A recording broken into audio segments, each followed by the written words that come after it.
Не толку одамна, пред некаде 2 години беше донесен оној акцијски план на владата за справување со аерозагадувањето и воопшто зелените политики како еден од 5 столба врз кои што треба да почиваат политиките на владата. Меѓутоа, 2 години подоцна и во период кога не стигнува на ладно време, па кога треба да се греат домакинствата, и понатаму е отворено прашањето за аерозагадувањето. Кога е во прашање аерозагадувањето, меѓутоа и зелените политики, едни од најгласните борци, барем во јавноста, се О2 иницијативата, а во денешното издание на утрински брифинг, токму од О2 иницијативата, имаме Ели Пешева. Добро утро. Добро утро. Благодарам прво на одвоеното време и учеството во утрински брифинг. Пешева, јас... Благодарам за поканата и за интересот на темата. Така. Јас само напоменав дел од темите за кои што ќе разговараме во овие наредниве 15 на 20 минути. Сакав на старт да ве прашам дали чувствувате политичка волја за решавање на прашањата кои што се поврзани со животната средина и најмногу аерозагадувањето? Зависи дали е таа волја доволна. Значи, декларативно секогаш наидуваме на некаква подршка дека да, тоа се прагматични и конструктивни предлози, дека да, тоа е тема која што треба да се разговара и која што ќе биде многу важна за нашата иднина, за иднината на нашите деца и се разбира исклучително важно поглавје кога ќе ги почнеме преговорите за пристапување кон Европската унија. Тука нема дилема, никој нема да ви каже дека не е тоа важно или дека треба да остане на маргините како што било до сега, но во пракса кога ќе треба нешто да се реализира, тогаш работите идат навистина многу споро, речиси да не мрдаат од место. Значи не доволно од она што би го очекувале на волку важна тема. Така, и кога е во прашање политичката волја, буџетот на државата го креираат токму политичарите или тоа се прави во законодавниот дом. Сега годинава од побараните пари кои што Министерството за животна средина ги предвидело, има, како велите и вие, 2,5-3 пати помалку од побаруваните пари, што значи буџетот за борба за зачувување, за унапредување на животната средина е многу помал, 2,5 пати помал. Односно 0,49% од средствата на државната каса. Сега, што од ова е доволно во услови кога дел од оние иницијативи и амандмани кои што ги имавте во собранието неодамна беа отфрлени, беа прифатени, ако не се лажам, само 2. Би рекле ли дека токму тие 2 се оние приоритетни кои што ги имавте вие барем на вашата листа? Не, ние прво морам да бидам искрена дека кога ги подготвувавме амандманите имавме многу кратко време за да се подготвиме онака како што би требало да се подготват амандманите и да тоа го образложиме повеќе во рамки на пратеничката група која што на наша иницијатива беше формирана. Во нејза има во моментов 43 пратеника од 9 политички партии. Мене лично, ако ме прашате, 43, мислам дека 120 треба да има. Така, тоа е неформална група, зборуваме за една неформална група. Тоа е неформална, да, тоа е неформална пратеничка интерпарламентарна група, која што е формирана на наша иницијатива. Со нив, значи заедно со оваа група, со пратениците, се консултиравме околу овие амандмани, но ние буџетот го добивме многу касно. Многу тешко, значи не можеме ни да дојдеме до основните информации за да го погледнеме буџетот, имавме само неколку дена и од она искуство кое што го имаме во работата на оваа тема или на заштита на животната средина, знаеме кои се приоритетни работи кои што треба да се бараат. Ние поднесовме 17 амандмани, потоа едниот го повлековме, значи 16. Од тие 16 амандмани зачудувачки беше кои амандмани не беа прифатени, да речеме амандмани во кои што баравме да се одвојат средства за да се стават филтри на државните институции. искрено прифатен беше само еден од нашите предлози, акредитацијата на Централна лабораторија за животна средина за мерење на ПМ честички, меѓутоа не и акредитирање на државна лабораторија, што е само по себе многу интересно. Сега ова е за потребите на инспекторите, исто така беше отфрлен и амандманот во кој што ние баравме да се одобрат средства за да се засили инспекторскиот надзор во државниот инспекторат за животна средина. Значи тие имаат потребу што најмалку од 8 инспектори во прво време, за жал тоа не беше сега прифатено. Предпоставувам дека државниот инспекторат и директорката ќе бараат по други канали начин на кои што ќе можат да го засилат тимот на инспектори. Исто така, амандман кој што се прифати делумно беше оној за ажурирање на катастарот на загадувачи, за загадувачки супстанции во воздухот. Ние баравме 3 милиони денари, но беа одобрени само 100.000 денари, како што рече едниот од пратениците во знак на добра волја. Факт е тоа, се согласувам со вас што го кажавте, дека овие пари на вистина секоја година се намалуваат наместо да се зголемуваат. И исто така факт е дека оваа година на вистина буџетот е оптеретен заради непланираната криза со ковидот, но веќе на многу инстанции е докажана и конекцијата на загадениот воздух со ковидот и со вакво темпо од 0,49% од државниот буџет, многу тешко ние ќе успееме нешто да помрднеме, заради тоа што и таму каде што може да се интервенира, секогаш се парите клучниот проблем поради кој што се одложува, односно се напуштаат одредени проекти кои што би можеле да придонесат за намалување на загадувањето. Така, да се напомене, важно да се напомене дека и според нашите официјални бројки, меѓутоа кои што ги немаме во како анализи, барем во доволен број, и оние на Светската здравствена организација, аерозагадувањето е еден од главните причинители за смртност кај населението, особено за развивање на рак на белите дробови. Што зборува за важноста сепак, нели, на токму на оваа борба. Имате едно од иницијативата има едно доста строго вперување на прстот, јас би рекол, како ќе го намалите аерозагадувањето и канцерогените материи кои се ослободуваат од согорувањето на петрол, коксот, мазутот, дизелот, кога истите ги зголемувате. Ова се однесува, претпоставувам, на властите. Бидејќи според информациите, потрашувачката токму на петрол, кокс, полн со сулфур и други тешки метали, е пораснат за цели, колку рековте, 58% минатата година во однос на 2018 година.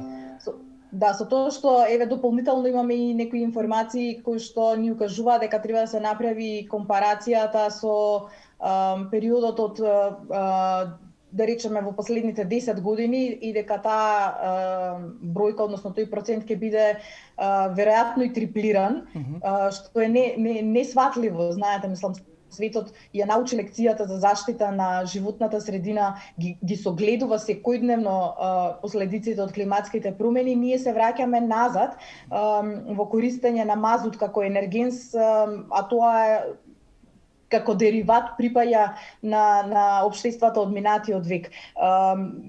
Не се однесува нашата забелешка само на државните институции, иако голем дел од државните институции, меѓу кои што имаме и болници и училишта, се уште користат вакви високо загадувачки енергенси во загревањето, како петрол, кокси, мазут и дизел и така натаму. Значи, преку 60 здравствени установи во државата ги користат, меѓу кои што имаме и специјални болници за белодробни заболувања, што е просто незамисливо.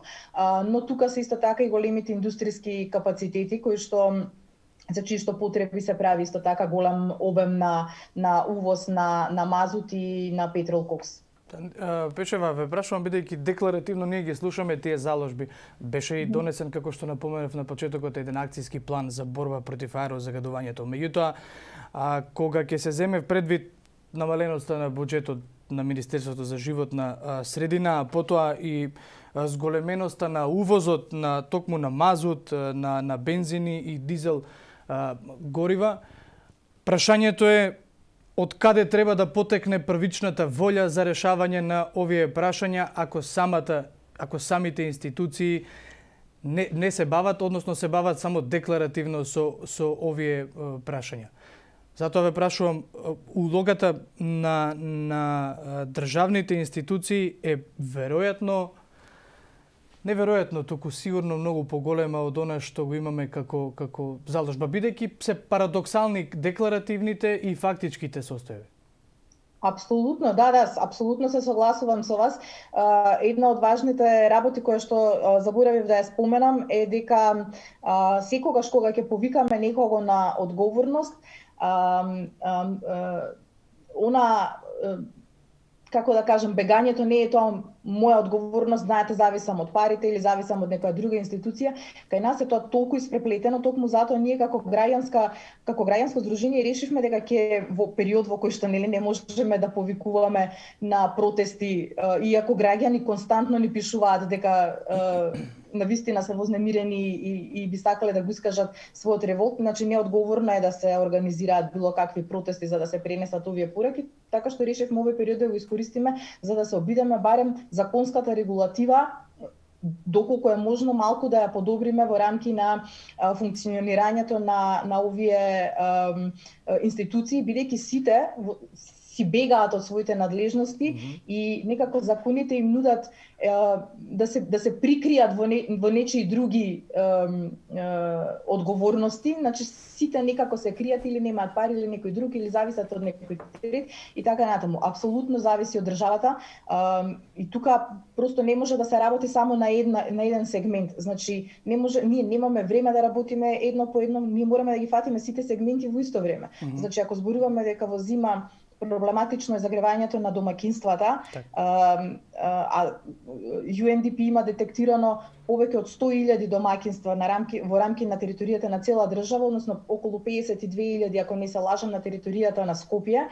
Ние даваме 5.000 инвертори, што е недоволно. Знаете, со таков темпо ние немаме просто време од 10 години да чекаме да се префрлат сите на инвертор клими, односно повторно на струја, а струјата се произведува во индустријските центри кои што користат мазут и нафта и петрол кокси и така и јаглен и така натаму.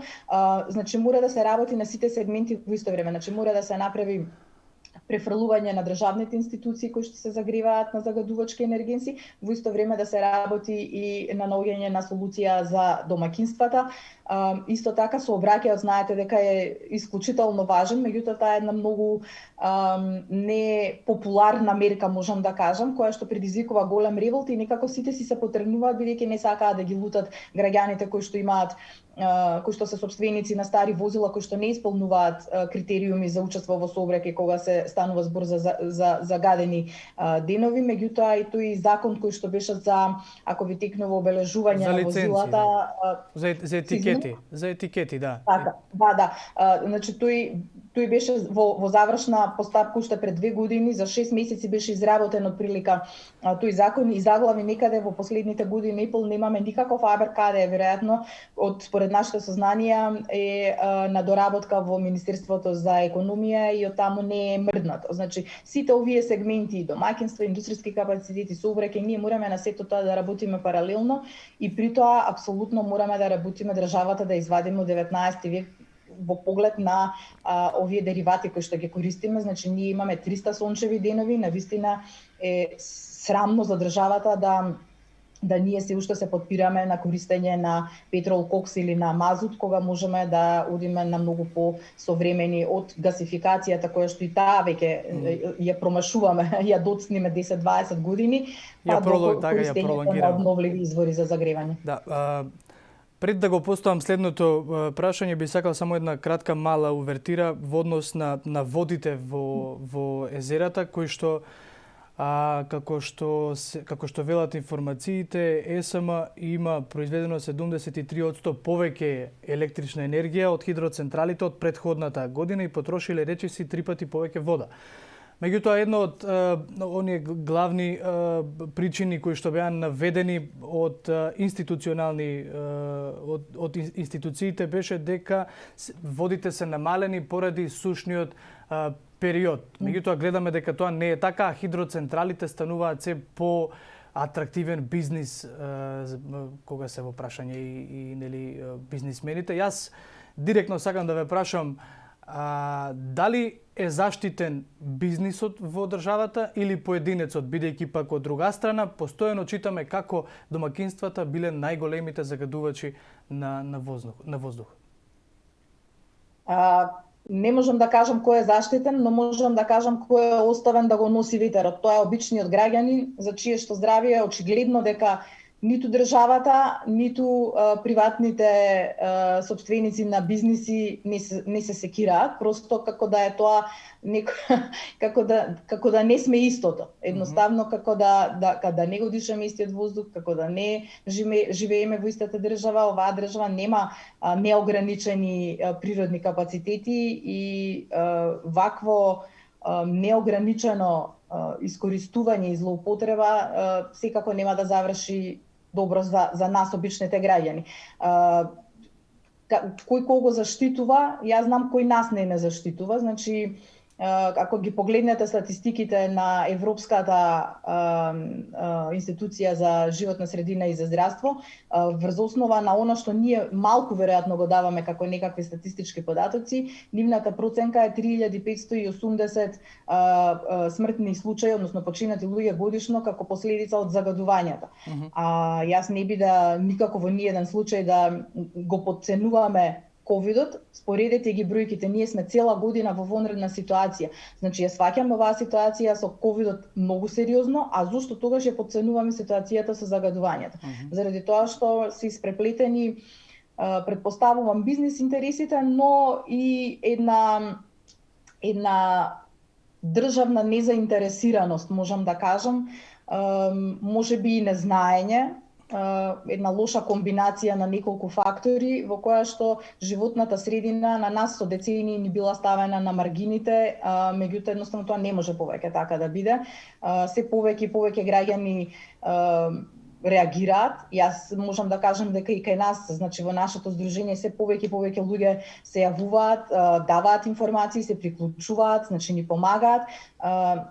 Така што мислам дека колку и да сакаат повеќе оваа тема не може да ја држат на маргините, веќе е во интерес на граѓаните да ги знаеме сите информации што се случува, да ги запознаеме, иако можеби не сме сакале никош да се занимаваме со тоа, да ги знаеме и законите, законските регулативи, да ги научиме и сите хемиски соединенија и нивното влијание врз нашето здравје. Така, и некаде бидејќи сме при крајот на разговорот, сакам да ја прашам каков е фидбекот од локалните самоуправи и град Скопје во однос на она барање да се субвенционираат филтри на оджаците на домакинствата за грејење, филтри кои што чинат некаде според проценките околу 100 евра, па оние кои што не можат да си ги дозволат, општините да им го приуштат тоа. Имате ли веќе некакви повратни одговори? Даваат ли барем некаков сигнал дека се прави нешто токму за тој поединец, токму за тоа домакинство кое што најмногу го загадува воздухот, пак ќе речем, ова е, го ставам во наводници, бидејќи не го тврдам јас, го тврдат дел од институциите кои што се надлежни за аерозагадувањето. Ние се решивме, значи, да се обратиме до општините, тогаш кога во моментот кога амандманот во собрание за да се одвојат парите од буџетот не помина, меѓутоа општините можат тоа само иницијативно да го направат, односно да одвојат средства од своите буџети, и ќе се зачудите дека навистина постојат општини во кои што имаат предвидено нула, односно немаат предвидено никакви средства за животна средина, така што сега додека е тој период во кој што се работат буџетите на општините, ние се одлучивме да пратиме некаков предлог тоа да го направат тие, значи да се погрижат за граѓаните во своите општини. Начално имаме првични одговори, значи повеќе информации, нели начинот на кој што тоа би функционирало за кој домаќинства и така натаму. Сега како ќе се реализира тоа понатаму ќе остане да видиме.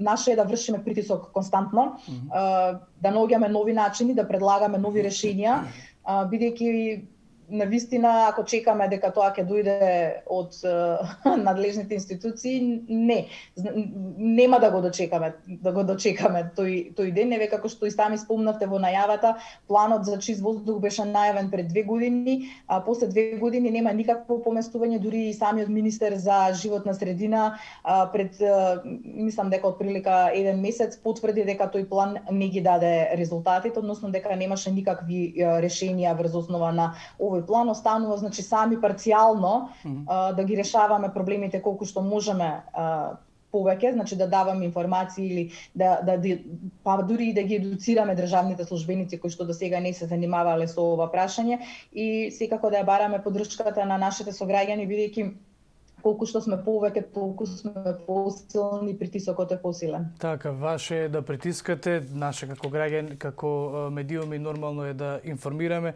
бидејќи се работи за општо добро, ова не се политички теми и сигурно не треба да има сега во моментов имаме друг министер, меѓутоа ако се земе аналогно на оно што своевремено поранешниот министер за животна средина го изјави, јас не се бавам со проблемите на граѓаните и како министерствата треба да се бават токму со проблемите на граѓаните. Ели Пешева, иницијатива од ви благодарам на одвоеното време.